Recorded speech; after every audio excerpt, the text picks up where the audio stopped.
봄이 어린아이 걸음마처럼 따박따박 우리 곁으로 오는데 산수유, 진달래, 벚꽃,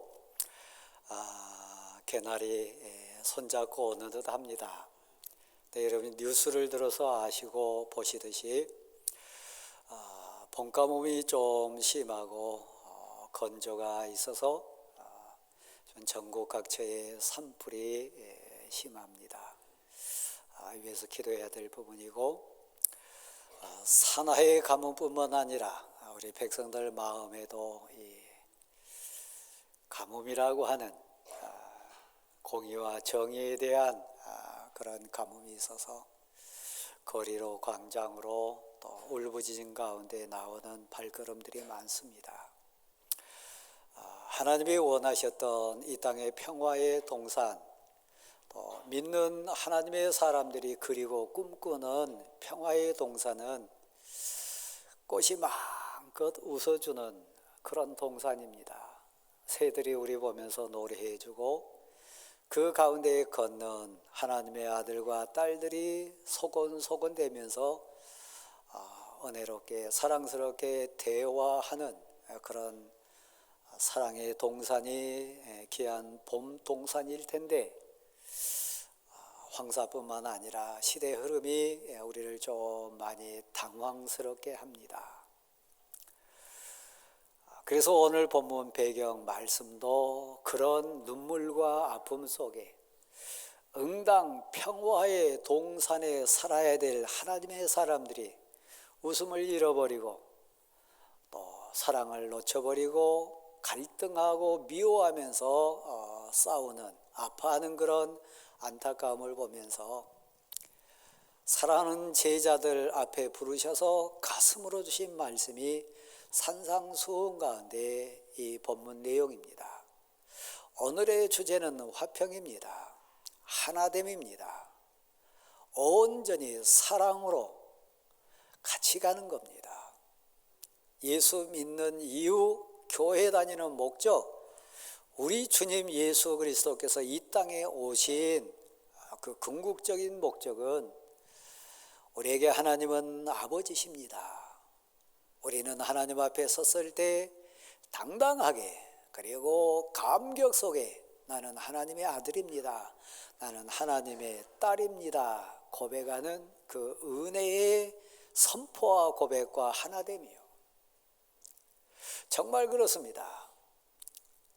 여러분이 창세기 2장 17절 이하의 장면부터 시작해서 3장을 쭉 지나가다 보면 하나님이 하나님 되심, 하나님 앞에 서 있는 우리가 피조물이자 하나님 명과 하나님의 은혜만 우리에게 온전한 기쁨이 된다고 하는 기준점을 하나 만납니다. 그게 2장 17절 말씀인데, 너희가 동산에 있는 모든 과일을 다 먹고 다 취하되 동산 중앙에 있는 선과 악을 알게 하는 나무 열매는 먹지 말지니라.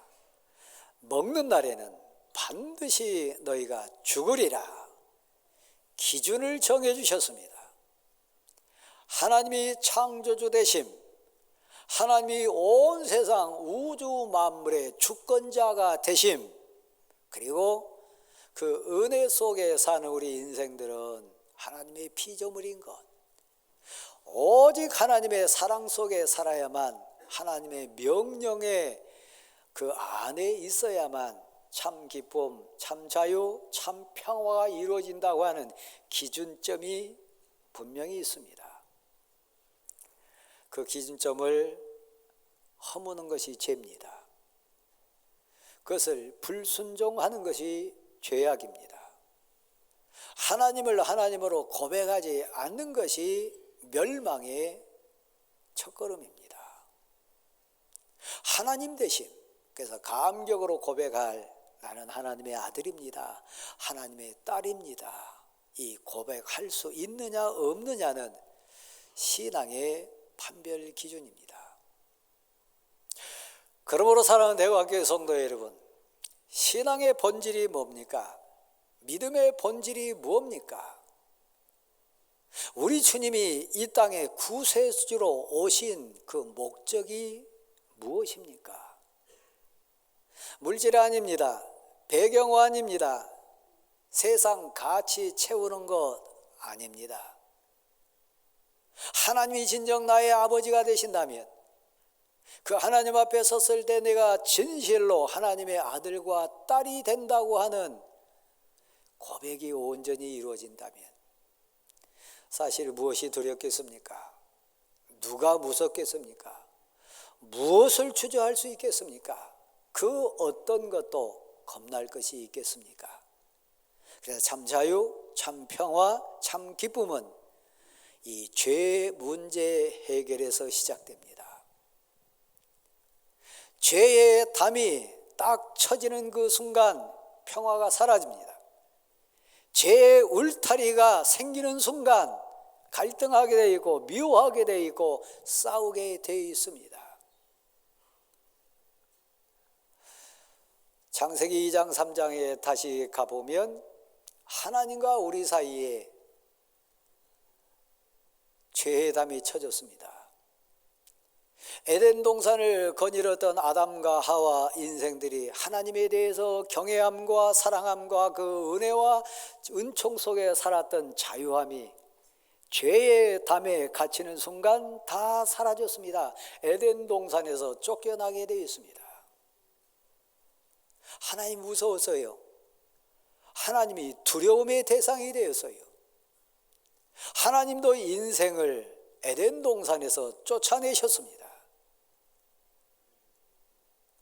여러분 마음에 지금 얼마만큼의 평화, 얼마만큼의 자유, 참 기쁨이 있습니까? 죄의 담은 흉악한 겁니다. 이 죄의 담은 힘으로도 안 됩니다. 세상 지식으로 허물 수 없습니다. 아무리 많은 세상의 돈과 물질을 가지고도 이 죄의 울타리를 걷어낼 수 없습니다. 사람과 사람 사이에 죄의 울타리와 담이 쳐지면 어떤 상황이 옵니까? 죄의 담이 있기 전에는 와, 이는 뼈 중에 뼈입니다. 내 살 중에 살이 내 아내입니다. 그리고 내 남편입니다. 하나님이 불러주신 하와를 보면서 아담이 그렇게 고백했어요. 그렇게 사랑스러웠고요. 중간에 막힌 담이 없었어요. 그냥 우리 표현으로 말하면 그저 죽고 못 살았어요. 죄의 담이 딱 쳐지는 순간 하나님을 불순종하고 하나님의 뜻을 거역하고 인생 가치로 사는 그 순간 이는 내 뼈 중에 뼈라고 살 중에 살이라고 감격하고 그렇게 사랑스러웠던 아내와 남편이 핑계하기 시작합니다. 서로 탓하기 시작합니다. 금이 가서요. 갈등해서요. 하나님이 보내준 이 여자 때문에 제가 죄 지었다고, 제 인생이 이렇게 꼬였다고, 이 여인 때문에 제가 이렇게 지금 불행하다고. 뭐 여자만 그렇겠어요? 여자는 남편에 대해서 불평 안 했겠어요? 원망과 아픔과 불신의 담이 죄의 담으로 쳐지게 됐습니다. 여러분 남편과 아내 사이가, 자녀와 부모 사이가, 형제와 형제 사이나 어색함과 미움과 갈등과 눈물이 있다면 그 담은 죄의 담입니다. 이 담은 돈으로 절대 헐 수 없습니다. 세상 지식으로 헐어지지 않습니다. 그러니까 이거 우리 헛고생하면 안 됩니다. 왜 교회 오십니까? 왜 신앙생활 합니까? 묻는다면 이 죄의 담을 헐어내기 위해서입니다.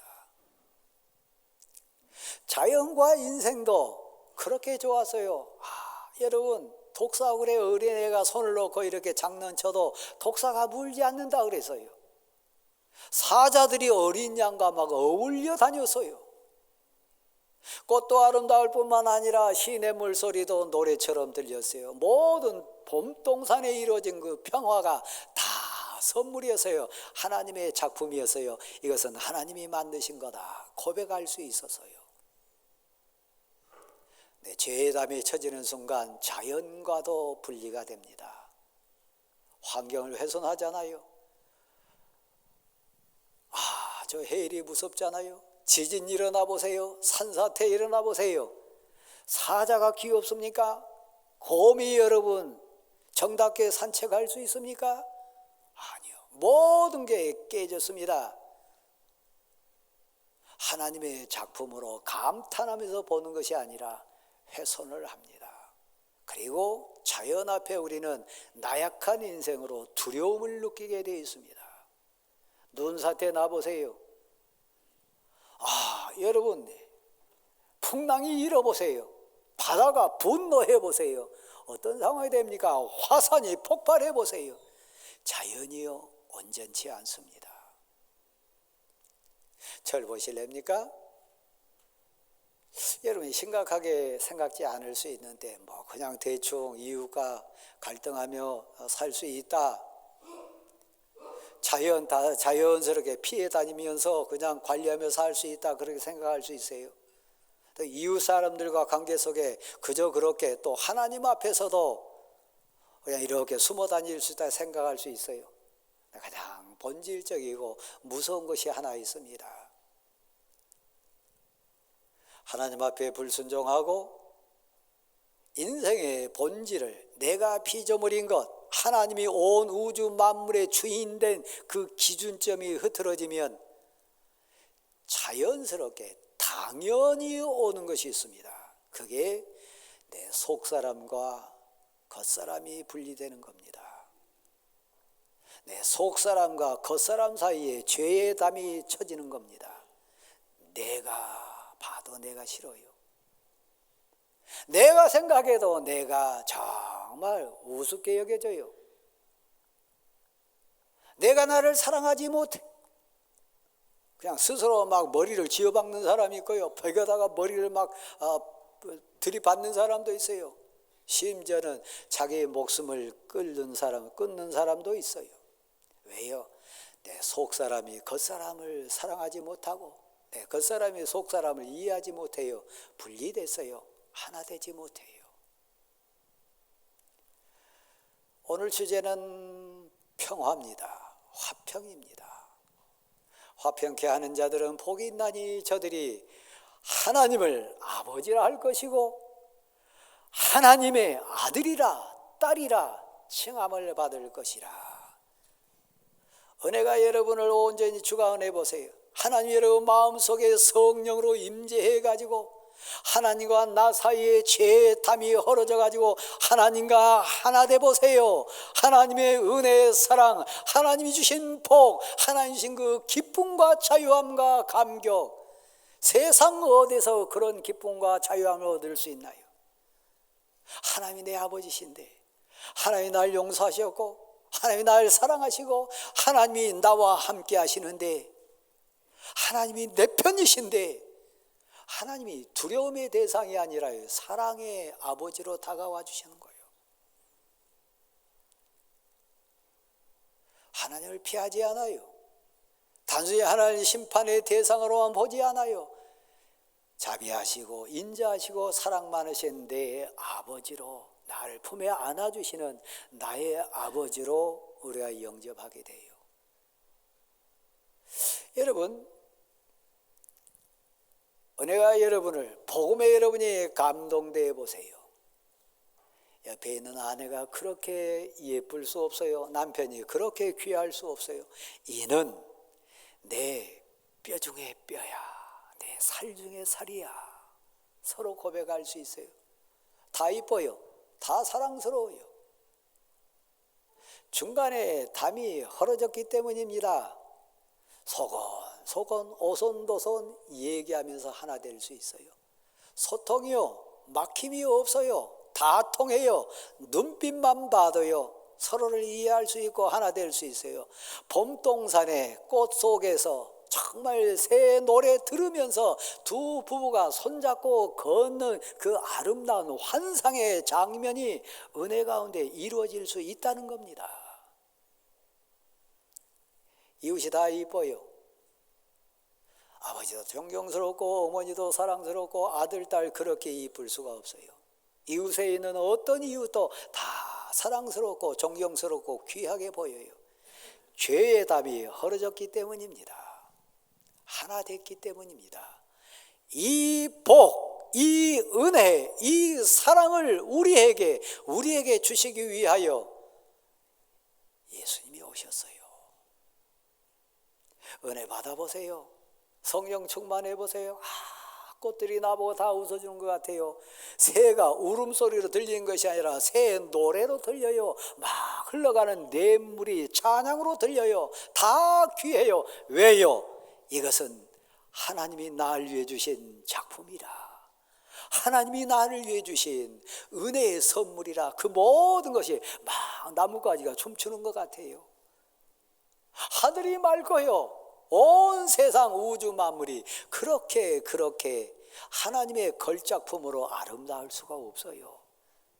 꽃 한 송이 꺾기가 정말 미안스러워요. 은혜 받은 사람이요, 그가 누구라고요? 하나님의 아들로, 하나님의 딸로 믿음의 눈과 믿음의 귀가 열리면 자연 앞에 섰을 때도 그런 존재가 된다고 하는 겁니다. 제 말이 실감되나요? 여러분, 은혜 체험하고 성령 충만했을 때 꽃을 봐보세요. 나무를 봐보세요. 옆에 지나가는 사람들 봐보세요. 다 이쁘지 않습니까? 다 사랑스럽지 않습니까? 여러분, 강아지만 이쁩니까?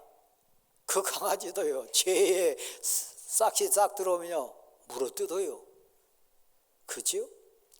여자의 후손이 뱀의 머리통을 짓이깁니다. 뱀은 가만히 있나요? 여자의 후손 발 뒤꿈치를 물어뜯어 죽여요.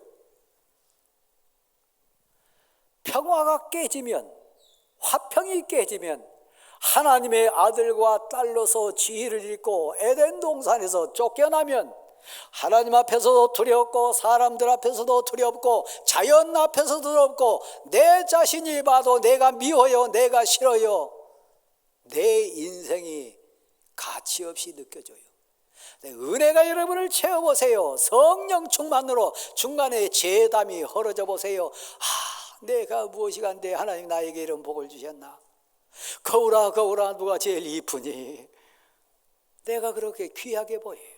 내 속사람과 겉사람이 하나가 돼가지고요, 그렇게 나는 곧 나다. 내가 누구냐? 나는 만왕의 왕이신 하나님의 아들이로다. 내가 누구냐? 하나님의 사랑받는 하나님의 딸이 바로 나다. 그러므로 이제 이후로는 누구든지 나를 괴롭게 하지 말라. 내 몸에 예수 그리스도의 흔적을 지녔노라. 당당할 수 있어요. 담대할 수 있어요. 언제요? 돈이 많을 때요? 아니요. 환경에 갇혀졌을 때요? 뒤돌아서서 우는 사람 많습니다. 무대 뒤에서 소외감 당해가지고 괴로워 우는 사람 많습니다. 그거 아니고요, 참 평안, 참 자유, 참 기쁨은 내가 하나님의 아들로, 하나님의 딸로 다시 당당하게 섰을 때요. 사순절입니다. 제가 여러분에게 묻습니다.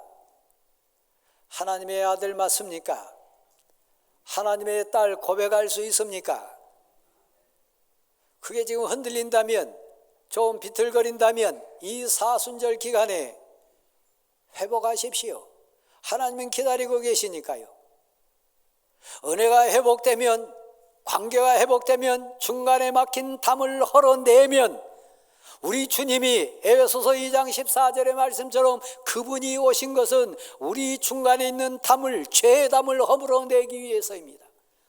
그분이 십자가에 달리셔서 피 흘리신 것은 모든 세상 죄악을 대신 다 감당해 주셔서 나를 하나님의 아들, 하나님의 딸로 다시 회복시켜 주시기 위해서요. 그렇습니다. 시간 제한 때문에 제가 중간에 막힌 담을 헐어내는 것이 신앙의 본질입니다. 중간에 막힌 죄의 울타리를 걷어내는 것이 신앙의 핵심입니다. 교회 생활의 본질입니다. 그 기쁜 감격을 주시기 위해서 우리 주님이 친히 오셨습니다. 사랑하는 대우함께 성도 여러분, 이 사순절 기간에 그래서 우리 물질 구할 게 아닙니다. 우리 환경 구할 것이 아닙니다. 하나님을 찾으십시다. 우리의 영원한 아버지 되신 하나님 앞으로 다시 나아가십시다. 그 하나님으로부터 영적인 음성, 믿음의 귀가 열리고 마음 문이 열려서 고백으로 들으십시다. 너는 내 아들이라, 너는 내 딸이니라. 그리고 여러분 담대하게 가슴을 열어서 세상을 향하여 하나님 앞에 신앙 고백자로 선포하십시다. 나는 하나님의 아들입니다. 나는 하나님의 딸입니다. 오늘 본문 배경이 그겁니다. 사랑 입어서 은혜 입어가지고 부름받아 우리 주님 앞에 나온 제자들을 앉혀놓으시고 우리 주님께서 산 위에서 선포하신 산상수훈, 그 가운데도 팔복에 대한 7번째 주제가 평화입니다. 화평입니다. 평화와 화평은 하나됨입니다. 중간에 담을 허무는 것입니다. 힘으로도 안 됩니다. 세상 지식으로 안 됩니다. 우리 의지로도 안 됩니다. 아무리 많이 만나도 안 됩니다. 세상적인 양보를 아무리 많이 해도 될 수 없습니다. 오직 예수 그리스도 보혈 이외에는 이 죄담을 허물 수 없습니다. 이 죄의 울타리를 그 누구도 걷어낼 수 없습니다. 죄의 담과 죄의 울타리가 쳐 있는 이상 그 누구하고도 온전히 하나 될 수 없습니다. 은혜에 입어서 우리 주님이 나의 주님으로 찾아와 주셔서 죄의 문제를 해결해 주신다면, 흰눈보다 양털보다 깨끗하게 죄의 문제가 해결돼서 이 담이 허물어지면 그 누구를 막론하고 하나 될 수 있음을 믿으시기 바랍니다. 사랑 나눌 수 있음을 믿으시기 바랍니다. 꽃이 웃어요. 그치요? 새들이 노래해줘요. 흐르는 시냇물이 찬양합니다. 막 나뭇가지들이 우리를 향해 응원의 박수를 보냅니다. 모든 것과 하나 될 수 있습니다. 혼자 있어도 기쁘고요. 험한 산길을 가도 두렵지 않고요. 어떤 일을 만나도 여리고성 앞에 서서도 홍해 앞에 서서도 요단강 물이 막 흉흉하게 휘몰이한다 할지라도 평안할 수 있습니다. 그렇잖아요. 사자굴에 들어간다 할지라도 불 속에 빠뜨림 당한다 할지라도 여전히 나는 태어날 줄 믿습니다. 평안할 줄 믿습니다. 왜요? 받아하십시다. 나는 하나님의 아들입니다. 죄담을 허물어내면 하나님이 보여요. 우리를 맞이하게 하여 두 손 벌리시고 기다리는 우리 주님 품이 보여요. 하나님의 아들이라 하나님의 딸이라 고백하고 선포하는 자는 이 자유 평화 누릴 수 있어요. 본질적인 건 하나님이 주신 선물입니다. 그러나 우리 인생이니까요, 교회 생활해가면서 공동체 생활해가면서 가정삶, 이웃과의 만남 속에 그 은혜에 입은 하나님의 아들과 딸로서 우리가 실천하면서 한번 살아볼 부분, 제가 2가지만 잠깐 소개를 하겠습니다. 첫 번째는 사사기 8장에 있는 내용입니다. 이스라엘 공동체가 살아가서요, 그때는 왕이 없는 시대이기 때문에 사사가 정치나 종교나 모든 것을 주관하는 리더로 살았습니다. 8장 내용은 사사가 기드온입니다. 사실 약한 지파의 아들이었어요. 그 스스로도 부끄러워하고 스스로도 용기가 없어가지고 숨었던 인생입니다. 근데 왜 너네인지 하나님이 그를 불러내서요, 이스라엘을 위해서요, 이스라엘 공동체의 지도자로 그를 세우셨습니다. 근데 극복하지 못한 문제가 대표적인 게 8장에 나오는 이야기입니다. 하나님이 부르셨는데, 하나님이 세워주셨는데 리더십이 온전히 활용이 안 됩니다. 내가 사장인데, 내가 어떤 회장인데 리더십이 온전히 세워지지 않을 때 아픔, 여러분 이해할 수 있겠습니까? 그 당대 이스라엘 지파 중에 제일 힘이 세고 수가 많고 자긍심이 막 펄펄 끓었던 지파가 하나 있는데, 애굽에서 이스라엘 민족을 온전히 평안케 하고 모든 혜택을 누리게 도와줬던 요셉 지파 있습니다. 큰아들이 므낫세고 둘째 아들이 에브라임입니다. 출애굽해가지고 이 가나안 땅에 들어와서도 그 영향력은 그대로 이어져 왔습니다. 그래서 제일 힘센 지파, 숫자가 많은 지파, 요셉 아들 에브라임 지파였어요. 받은 은혜만큼, 입은 사랑만큼 이스라엘 공동체 앞에, 이웃 앞에 겸손하게 선하게 역할 잘했으면 갈등 없었겠지요. 섬김의 역할 잘했으면 더 은혜로운 지파 됐겠죠. 근데 그러지 못했어요. 그 앞장 가보면 이런 표현이 나옵니다. 왜 하나님이 미디안이라고 하는 저 적군을 이스라엘 앞에 보내가지고 전쟁을 일으키게 했나, 많은 눈물을 흘리게 하고 아픔 당하게 했나, 그 이유를 이렇게 설명합니다. 이스라엘이 하나님 앞에 범죄함이니라, 하나님을 불순종함이니라. 그래서 하나님이 미디안을 들어가지고 이스라엘을 채찍질하십니다. 전쟁이 일어났어요. 막을 방법이 없어요. 속국이 됩니다.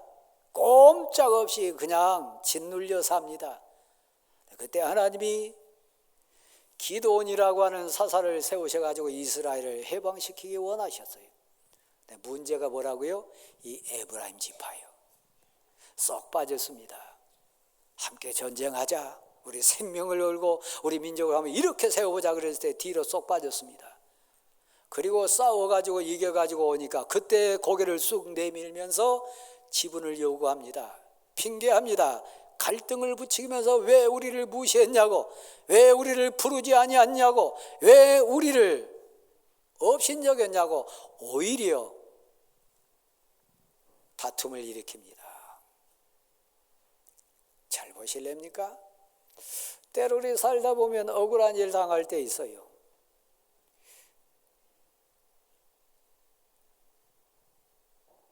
정말 어떤 면에서는 뒤집어 가지고 오히려 속내는 사람들이 있어요. 기도는 하나님의 사람입니다. 여러분이 아시듯이 하나님께 쓰임 받기 전에 소뭉치를 들고 하나님께 울부짖으며 기도하면서 하나님께 주권을 맡겼던 인생이 기도원이었습니다.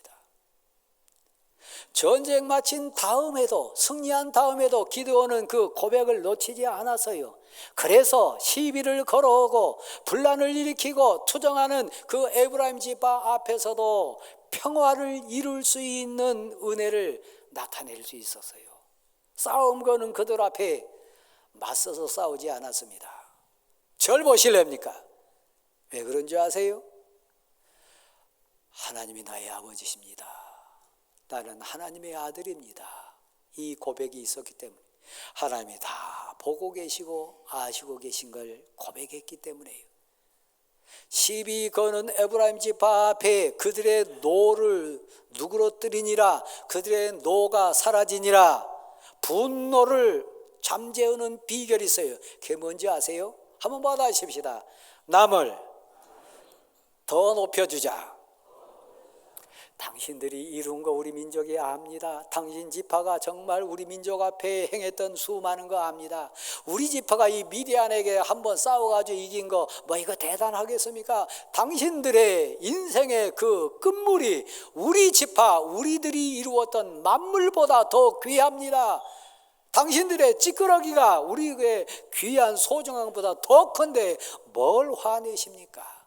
그냥 한 번만 이해하시고 우리를 그냥 잘했다 칭찬하 받아주십시오. 당신들의 끝물 우리는 따라갈 수 없습니다. 상대방을 높여주는 거예요. 나 좋다고 하는 사람을 싫어할 사람 누가 있겠습니까? 나 나를 높여주는 사람을 밉다고 할 사람 누가 있겠습니까? 죄의 문제는 우리 주님의 영역이지만 섬겨주는 것, 상대방을 높여주는 것, 남편을 높여줘 보세요. 옆에 있는 성도를 진실로 가슴에서 높여봐 주세요. 여러분 회사에서나 공동체에 앞에 있는 상대를 더 높게 여겨보세요. 존중해 보세요. 노를 누그러뜨리니라, 화를 사라지게 하니라, 성경의 비밀입니다. 더 힘든 게 뭔지 아세요? 더 어려운 게 뭔지 아세요? 더 높은 정점에 있는 화해하고 평화하고 하나님의 아들 되는 최고의 비결이 뭔지 아세요? 남을 높여주는 것보다 더 어려운 거예요. 더 본질적인 거예요. 나를 낮추는 거예요. 나를 비우는 거예요. 나를 죽이는 거예요. 누가 할 수 있어요? 하나님이 내 아버지인 것을 고백한 사람이요.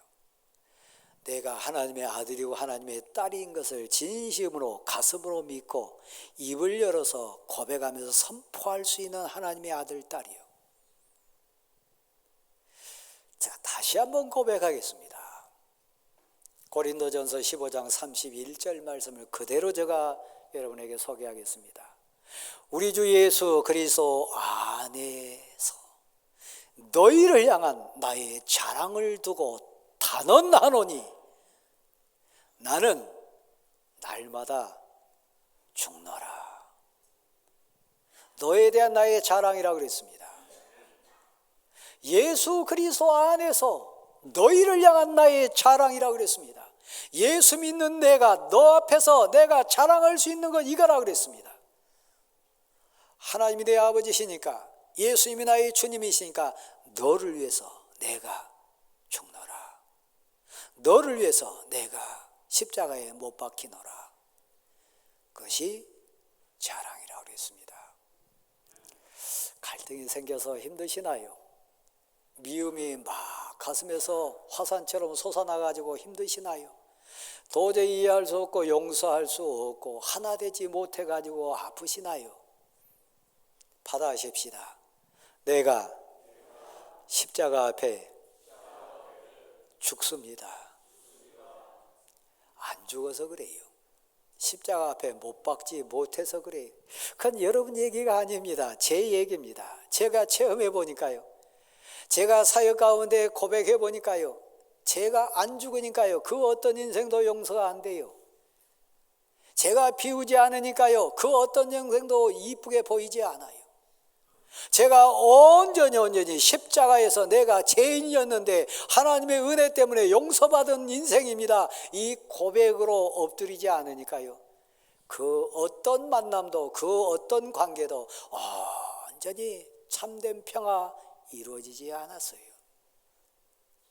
저만 그런가요? 여러분도 그럴 거예요.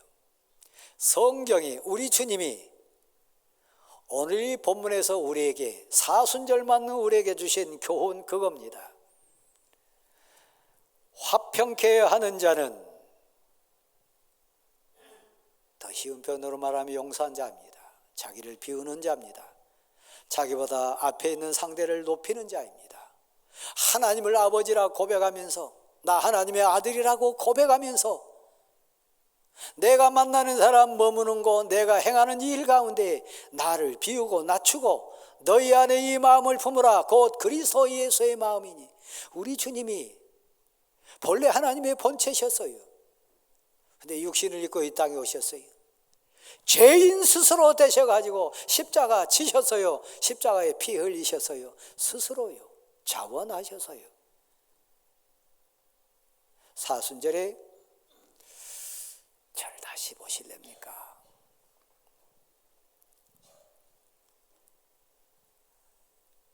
용서 안 되신 분이 있나요? 화해가 안 되는 만남이 있나요? 도저히 이해가 안 되는 그런 관계가 있나요? 사순절입니다.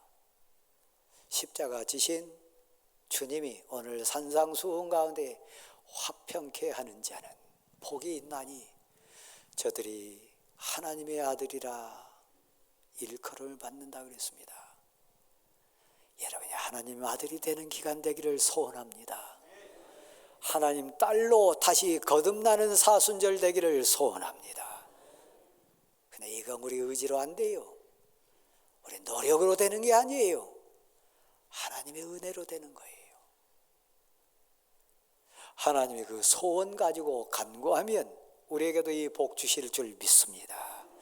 하나님의 아들로 하나님의 딸로 당당한 우리 모두가 될 수 있기를 간절히 소원합니다. 자리에 일어나십시오.